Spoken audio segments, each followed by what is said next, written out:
거대한 교량 건설 현장을 한번 상상해 보세요. 머리 위로는 와이어 로프 몇 가닥에 500톤짜리 콘크리트 상판이 대롱대롱 매달려 있습니다. 쇠가 삐걱거리는 소리가 들리고, 야, 저거 언제 떨어질지 모른다는 생각이 들죠. 그런데 말이죠. 그 아래서 작업하는 분들은 너무나도 태연하게 자기 일을 계속하고 있어요. 도대체 뭘 믿고 저렇게 평온할 수 있는 걸까요? 그분들이 믿는 건요, 그냥 막연한 운이 아닙니다. 바로 이 수백 페이지에 달하는 규정들이에요. 이건 그냥 종말이 적힌 선언문이 아니고요. 보이지 않는 위험에 맞서서 우리 생명을 지키려고 정밀한 수학이랑 물리학으로 그어놓은 그야말로 생존의 팩트 그 자체인 거죠. 자, 그럼 이 생존의 팩트들을 하나씩 파헤쳐 볼까요?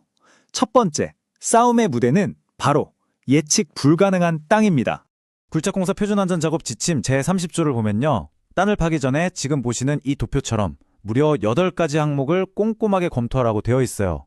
지형은 어떤지, 흙의 종류는 뭔지, 심지어 과거에 여기서 붕괴 사고가 있었는지까지. 이게 뭐랄까 마치 물이 여기저기 다르게 스며든 거대한 스펀지 케이크 같달까요? 어디를 딱 건드리는 순간 와르르 미너질지 모르는 그런 아슬아슬한 상태를 분석하는 겁니다. 그냥 최첨단 장비로 겉만 쓱 훑어보는 걸로는 어림도 없어요. 이 규정이 진짜 요구하는 건 흙의 겉모습이 아니라 그 안에 숨어있는 힘을 숫자로 증명하라는 거거든요. 예를 들어 삼축압축 시험이라는 게 있는데요. 실제 땅속 수십 미터 아래에서 흙이 받는 엄청난 압력을 실험실에서 그대로 재현하는 거예요. 그러고 나서 위에서 힘을 가했을 때 정확히 어느 지점에서 얘가 버티지 못하고 파괴되는지를 역학적으로 증명해내는 거죠. 근데 이 8가지 항목 중에 좀 재밌는 게 하나 있어요. 바로 4번 항목인데 과거에 붕괴된 적이 있는지 꼭 확인하라는 겁니다. 아니, 요즘처럼 첨단 장비에 컴퓨터 시뮬레이션까지 다 돌리는 세상에 굳이 옛날 기록까지 뒤져보는 게 그렇게 중요할까요? 네, 현장에서는 그 어떤 데이터보다 이게 중요합니다. 왜냐하면 대자연 앞에서는요, 우리가 만든 어떤 완벽한 수식도 모든 변수를 다 담아내지는 못하거든요. 과거에 이 땅이 무너진 적이 있다는 이 사실 하나가 우리의 완벽해 보이는 계산에 치명적인 구멍이 있을 수 있다는 가장 확실한 경고등인 셈이죠. 이론만 믿지 말고 자연의 예측 불가능함을 겸허하게 인정하라는 뜻입니다. 좋습니다. 자, 지하에서 땅하고 한번 싸워봤으니까 이번엔 시선을 하늘로 한번 돌려보죠. 보이지 않는 적, 바로 중력과의 싸움입니다. 산업안전보건 기준에 관한 규칙 제369조를 딱 보면요. 이 그림처럼 수백 톤짜리 거대한 물건을 크레인으로 들어 올릴 때 인양 노프를 반드시 2군데 이상 묶으라고 명시하고 있어요. 그리고 이게 제자리에 안전하게 놓일 때까지는 이 묶음을 절대 풀지 말라고도 하죠. 여기서 딱 궁금증이 생기죠. 왜 하필 2군데 이상일까요? 그냥 엄청나게 튼튼한 진짜 초고장력 와이어 로프 하나로 무게중심만 딱 잡아서 올리면 훨씬 더 효율적이지 않을까요? 하지만 이 규정은 단순히 로프가 끊어질까봐 예비용으로 하나 더 걸라는 뜻이 전혀 아니에요. 여기 보시는 것처럼 로프가 하나뿐이면요, 바람이 휙 불거나 크레인이 살짝만 돌아도 저 거대한 물체가 팽이처럼 빙글빙글 돌거나 흔들리게 돼요. 하지만 로프 2개가 딱 잡아주면 이 회전 운동을 물리적으로 막아버리고 바람처럼 여러 방향에서 오는 힘을 분산시켜서 구조적으로 안정되게 만드는 일종의 잠금 장치 역할을 하는 겁니다. 이건 백업이 아니라 안정성의 원리 그 자체인 거죠. 그리고요, 모든 구조물은 완공됐을 때보다 짓고 있을 때가 훨씬 더 약해요. 다리 같은 거 양쪽에서 이렇게 쭉 이어붙이는 공법을 생각해 보세요. 한창 공사 중일 때는 구조물이 허공에 떠 있는 상태잖아요. 이때 중력이 양쪽 끝을 아래로 잡아당기면서 가운데 연결부가 찢어지려고 하는 엄청난 힘, 즉 굽힘 모멘트를 받게 됩니다. 그래서 임시로 보강제를 덧대서 이 힘을 버텨내라고 규정하는 거죠. 자, 이제 가장 깊고 가장 어둡고 가장 폐쇄된 공간으로 한번 들어가 보겠습니다. 바로 터널 공사 현장입니다. 터널 공사 표준 안전 작업 지침에는요, 생명을 지키는 3가지 핵심 숫자가 나옵니다. 첫 번째는 바로 온도입니다.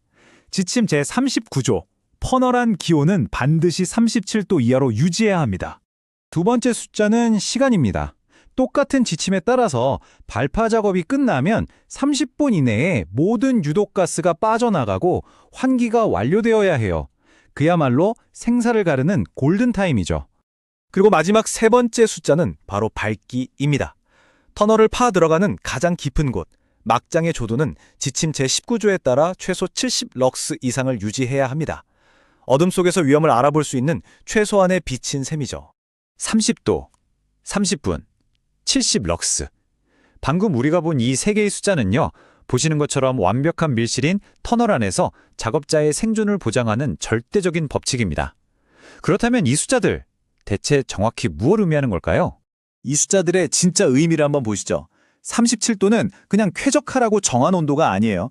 땅속 수백 미터 깊이의 지열과 장비 열기 때문에 50도를 쉽게 넘나드는 환경에서 우리 몸이 땀으로 체온을 조절할 수 있는 생물학적인 마지노선입니다. 30분은 발파 후 나온 유독가스가 우리 중추신경을 마비시키기 전에 환기를 끝내야 하는 물리적인 한계 시간이고요. 그리고 70럭스는 안반에 생긴 미세한 균열, 그 치명적인 위험을 우리 눈으로 발견할 수 있는 최소한의 광학적 기준치입니다. 전부 다 생존을 위한 임계점인 거죠. 그런데 표준 안전작업 지침 제15조를 보면 좀 특이한 지시가 있어요. 약한 집안을 만났을 때 파고 나서 보강하는 게 아니라 파기 전에 미리 집안을 보강하라는 겁니다. 아니, 어떻게 파기 전에 보강을 하죠? 이게 바로 포어풀링이라는 기술인데요. 정말 기발합니다. 아직 파내지 않은 흙 속으로 수많은 쇠파이프를 마치 우산쌀처럼 촘촘하게 쑤셔 넣는 거예요.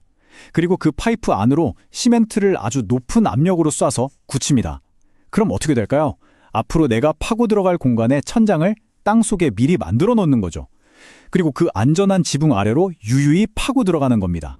자, 지금까지 우리가 살펴본 이 모든 규정들, 이 차갑고 명확해 보이는 숫자들은 결국 우리에게 어떤 이야기를 해주고 있는 걸까요?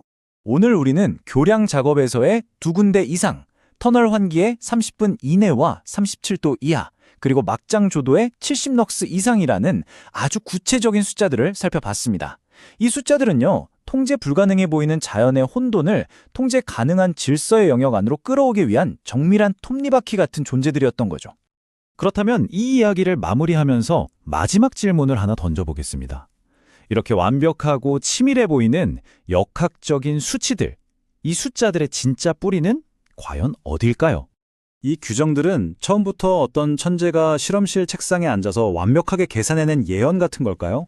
아니면 수많은 과거의 뼈아픈 사고 현장에서 그 참혹한 비극 속에서 피와 땀으로 거꾸로 계산해낸 기록일까요? 우리가 매일 무심코 지나다니는 저 터널과 다리 뒤에는 어쩌면 우리가 미처 알지 못했던 누군가의 사투가 바로 이런 텍스트의 형태로 남아